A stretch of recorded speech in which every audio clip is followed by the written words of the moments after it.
All righty, good evening, everyone. Thank you for coming out to our March Personnel Committee meeting. Uh,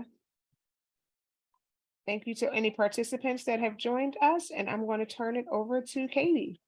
Fantastic. Thanks so much, Miss Ivory. I am going to walk us through our meeting this evening. Just a few updates.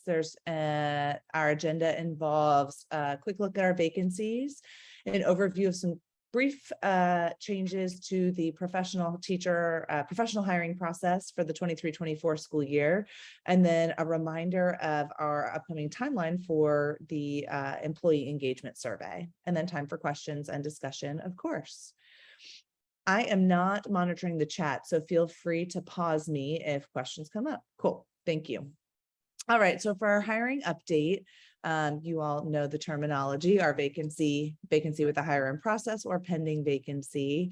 I have not included our vacancies for the 23-24 school year yet, because we are in the process of finalizing our enrollment-based budget staffing allotments with principals this week, and confirming positions and vacancies for next school year right now. So I'll have more information about that in early to mid-April, and can share that out in a board Friday update.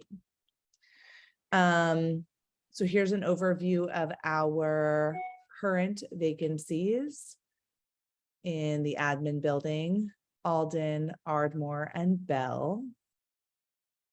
Who's the grant compliance person? Who is? It was a new position. It has not yet been filled. Okay, great. Thank Yeah. you. Yep. Can we see the resume for the communications manager? It was already sent. I already sent out a request for it, so it's great. to be shared. Thank you. Here we have the vacancies for Colwyn, East Lansdowne, Evans, Park Lane, 9th Grade Academy, and GAC. Excuse me, can we back up for a second? Because I don't think communications manager is, unless I'm missing something, is the right descriptor. There is not a communications manager. There's a webmaster that I thought just hired. That was the title on last night's agenda, Dr. Baker. Okay. Yeah, I mean, that could be wrong, but that was the title. I'll make a note to follow up with you, Dr. B. Coates. Any other questions on this slide before? No, the next slide, GAC, Mr. Martino's spot, chemistry teacher should be. Yes. Yeah, and I made this at the end of last week before I was out of the office Friday and Monday, so that Got it. we've posted for the position. Yep. And then here are the current vacancies at the middle school, Walnut, and district-wide.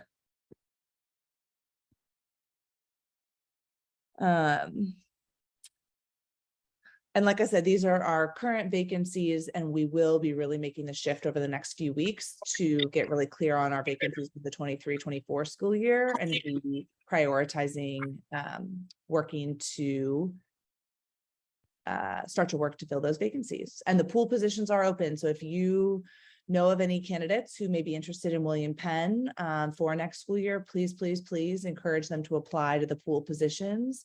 We're screening candidates daily, reviewing their eligibility, and then we'll encourage them to apply to specific positions once they're posted. Katie, would we really hire for that instructional coach that's been open since January? Most likely, yeah, most likely not at this position at this time. Like, we're really starting to slow on hiring for this year as we start to shift to focus on next year. Right, but so would Mr. Martino's classes be sub, or knowing that it's 4 weeks, but it would be a position next year? Would that what would that look like for those students? Most likely the school will either try to find a sub or have someone in the building provide coverage.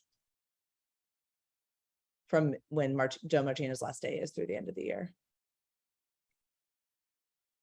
Because it's unlikely to hire a full-time position at that time, and we can't hire a long-term sub then because they have to be in the role for 45 days.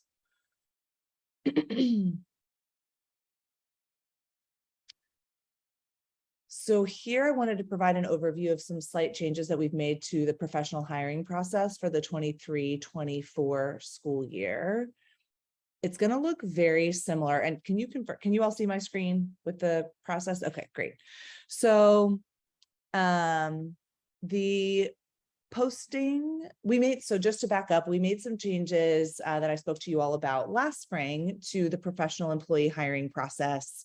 And we just made a few slight updates for next school year. We have in part 2, the eligibility screening, we've made some changes to the eligibility screening descriptors so that we can provide principals with a better sense of where candidates are in terms of their eligibility. So one example is we're now going to notify folks if someone is for example, a spring graduate from a program so that they know that they're going to have their cert, they're graduating in the spring. If it's someone who will be eligible in the future and they're a fall graduate, let's say from a program, it's going to say that in the eligibility screen. And so we made that change based on feedback from our principals, as that would help them to review resumes and candidate eligibility. The second big change that we made is that the phone interview in step 3 is, it was previously required and now will be strongly recommended, but not required. The feedback we receive from principals is that while they find the phone interview very helpful, and it's more manageable in the spring and summer when they're hiring, it can be really challenging to do both the phone interview and a panel interview during the school year when they're trying to manage the day-to-day in their buildings and manage hiring for open positions. So we decided to make it, like it says here, really strongly recommended, but not required. So it's up to the hiring manager's discretion whether or not to do the phone interview. Another change that we made is that reference checks, while we recommend that they be conducted via phone, they may now be conducted via Talent Ed. So Talent Ed has a reference check form that we can push out to references electronically. We always recommend hopping on the phone. It's a better way to get context, and people are often more open to sharing something verbally than they might be in writing. However, based on feedback from our principals, this will help them move expeditiously to conduct their reference checks. Those are the big changes. So I wanted to pause here to see if you all had any thoughts. Yes. Hi, Jen and Wadia. I'll defer to Wadia first. Okay. Okay, I had a couple of questions. So when we look at the number 3 for the phone interview being recommended, if the daytime poses a challenge in terms of the process, what is the difference with having someone come in? If the schedule is hectic, I would imagine it wouldn't matter if it was in person or via phone, correct? Or am I incorrect? So previously it was phone interview required, followed by panel interview required. What we're saying now is that the phone interview is recommended, but not required. And if, for example, during the school year, a principal might, for a position, they may only get 2 applicants who meet the eligibility criteria at a time. They're saying, we want to skip the phone interview and just bring them in to do the panel interview. So that's how they're going to save the time. Okay. All right. And my second question, who is cross-checking to ensure that correspondence is given to potential hires in terms of feedback, whether they're moving forward or no longer moving forward? I know that was a big issue. Something that we made a change with. Who's going to confirm that there is communication, and who's going to house those documents saying that, yay or nay? So we are not currently monitoring hiring manager communication with candidates. We have in our records in Talent Ed, once we recommend someone to hire in Talent Ed, it's automatically sends a communication out to all other candidates that the position has been filled. So we have that for our records. If that's a suggestion, I mean, I just think it would be, honestly, like, it comes down to capacity. Like right now, our team does not have the capacity to follow up with hiring managers to confirm that they're sending those emails. If that is something that becomes like a high priority item, I'm sure we could like figure out what we would take off the plate to add that on. Okay, yeah, I was just curious in terms of, and it doesn't mean someone has to kind of micromanage that, but is there a checklist? Like we have this procedure, but if you go and look at any administrator's file from any school, is it kind of like a checklist, or is there information in that file for that potential employee that, you know, is the correspondence, you know, is that there? And it doesn't have to be you micromanaging going through checking, but if someone says, well, I applied for a position, but nobody ever called me back, you could easily go back. According to the administrator's documents, they emailed you on 6/5, whatever. And if it's not in that file, then you could then go back to the administrator and say, hey, you're missing this from your file. You're not following the procedure. We don't know, not currently, because we're not requiring principals to upload emails that they send to candidates.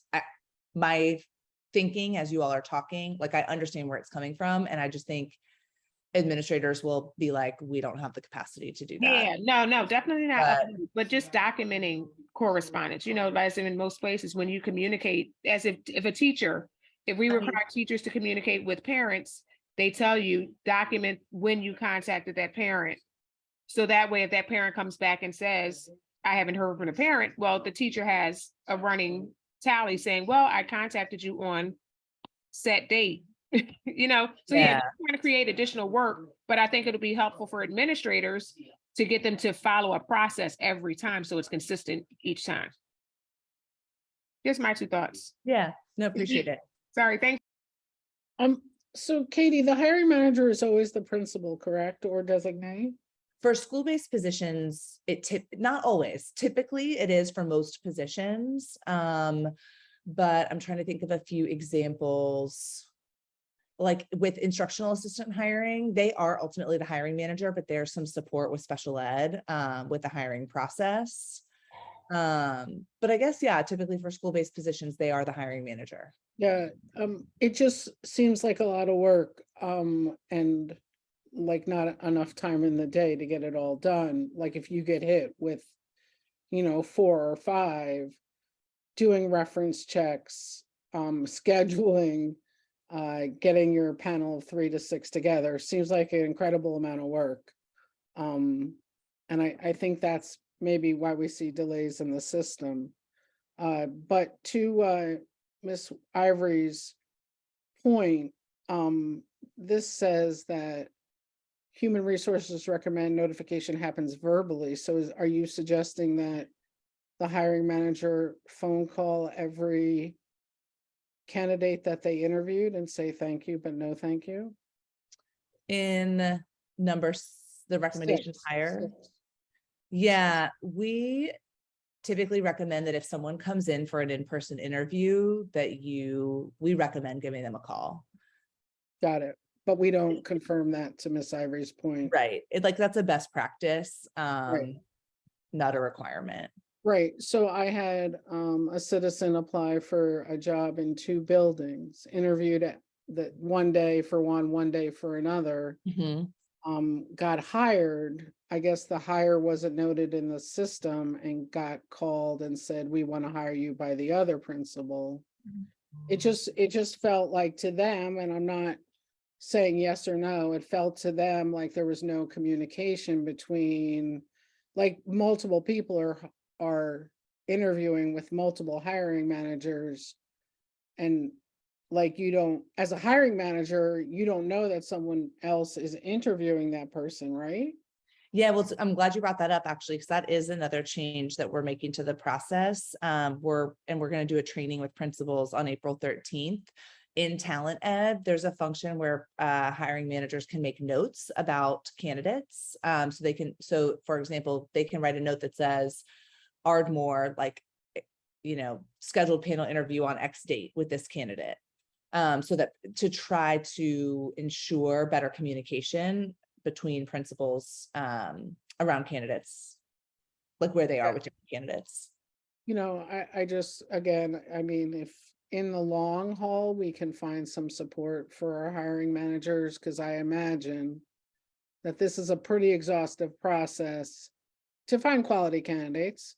And you Mhm. have to be quick at this stage because Mhm. there's so much movement in the system Yeah, that, thank you phone calls and all those things can too quickly get pushed to the side because, Johnny had a breakdown today. So, you know, I understand the why, but in practice, I think it's a very hard situation for a principal.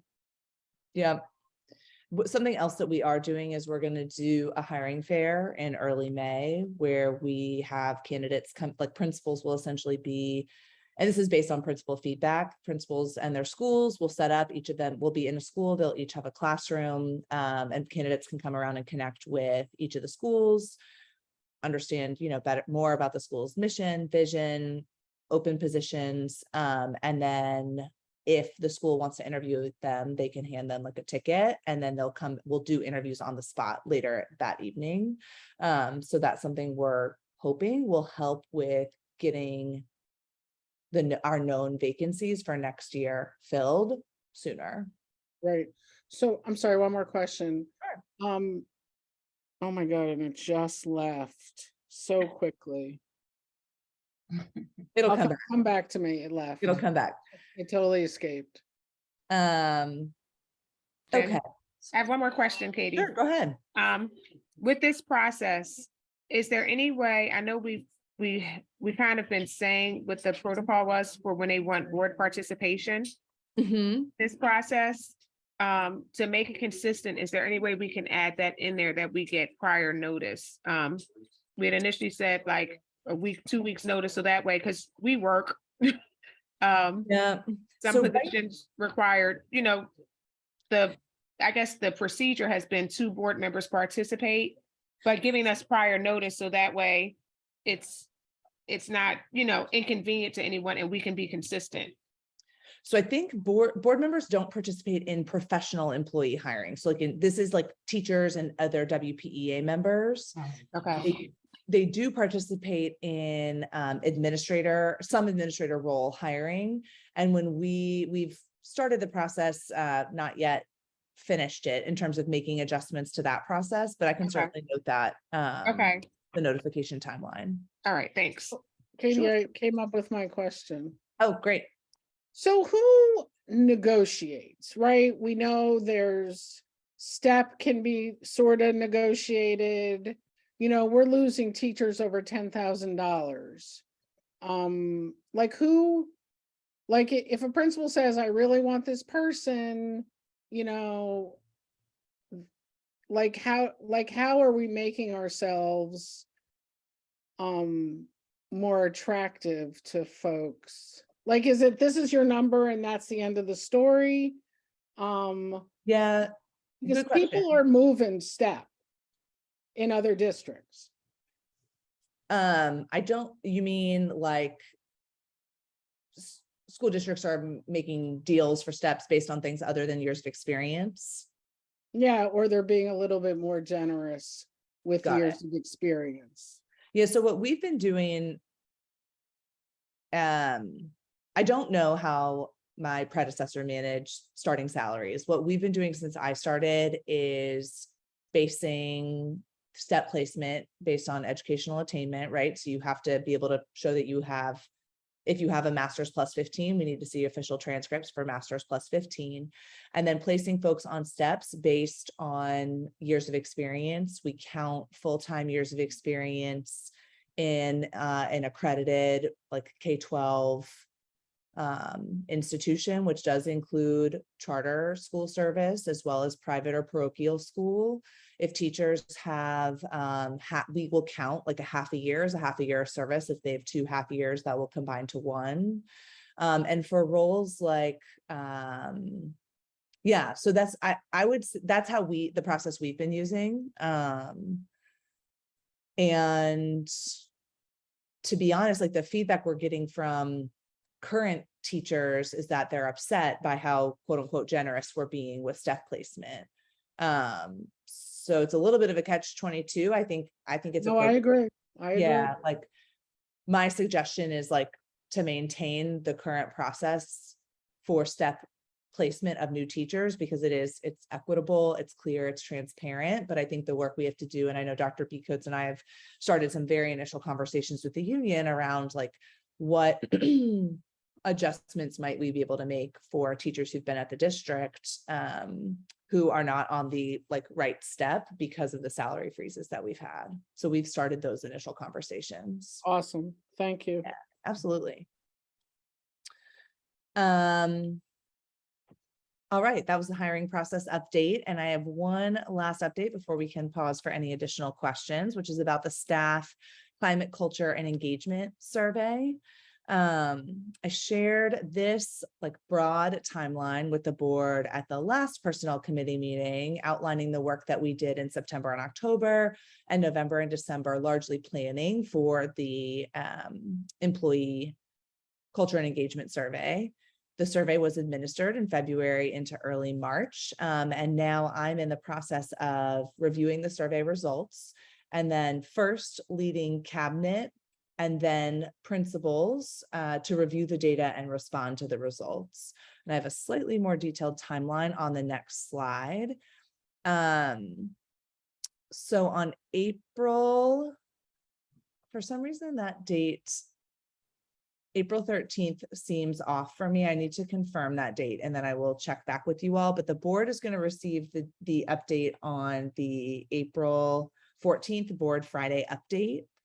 Principals will receive the reports and then they will receive reflection guides that will support them with reviewing the, really just give them some guiding questions to support their reflection on the data. All employees will receive the reports on April 24th, and then on April 25th, the reports will be posted to the district website. On May 11th, principals and cabinet will begin some action planning based on their reflection at the operational principals meeting. And then tentatively, the reports are going to be discussed at the education committee meeting in May. And then in May through early June is when managers, both in central office and in schools, will unpack the results and reflections with their staff. So I'm going to confirm the principal's report date. But that's the timeline and work for April and May. So I actually had a meeting today with the other leads for the survey. So Deirdre and Danielle, and we started to do some planning for the reflection guides and our initial conversations. So that's the update there. Now I will pause. I'm going to stop sharing my screen so we can come up. There we go. Any additional questions? Katie, Yes, Ms. it's Richardson. my understanding that going forward, like that for hiring for the administration, that there will be board members present. For the specific roles that are outlined in the administrative hiring process, yes. So would they be limited personnel committee or any board member?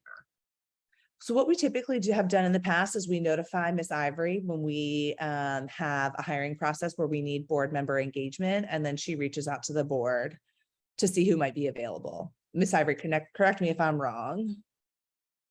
You're correct. What we do is we use the personnel committee.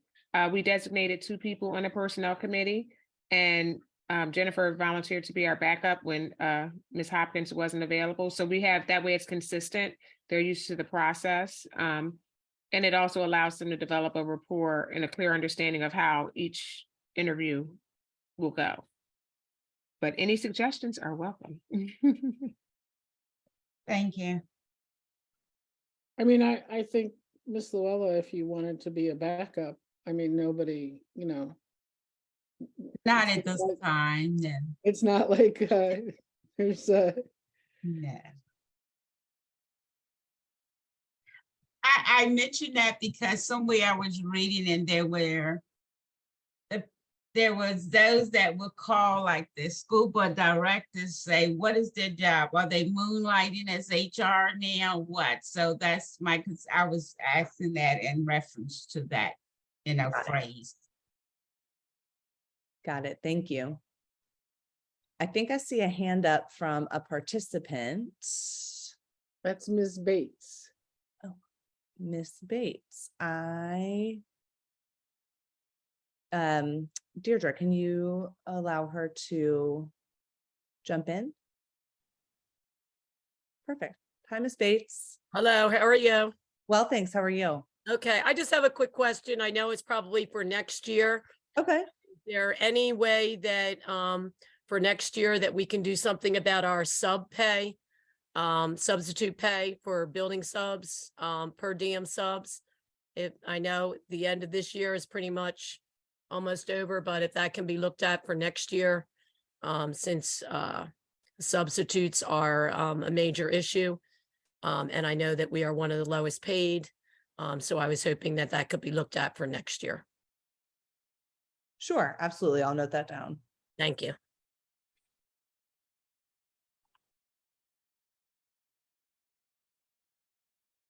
Any other questions?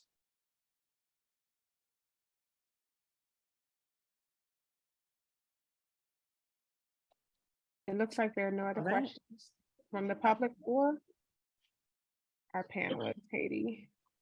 All right. Well, thank you all so much for coming. It was good to see you. All right, thank you so much, Katie, for all that you've done for the district. It is duly noted and we appreciate it. Thank So- you so much. So we definitely do appreciate it. Thank you. Thank you. All right. Well, I'll catch you all later. All right. Have a Yeah. good one. All right, you Take too. Thank you, care. everyone, for Bye. joining us this evening. Bye. Good night. Good night.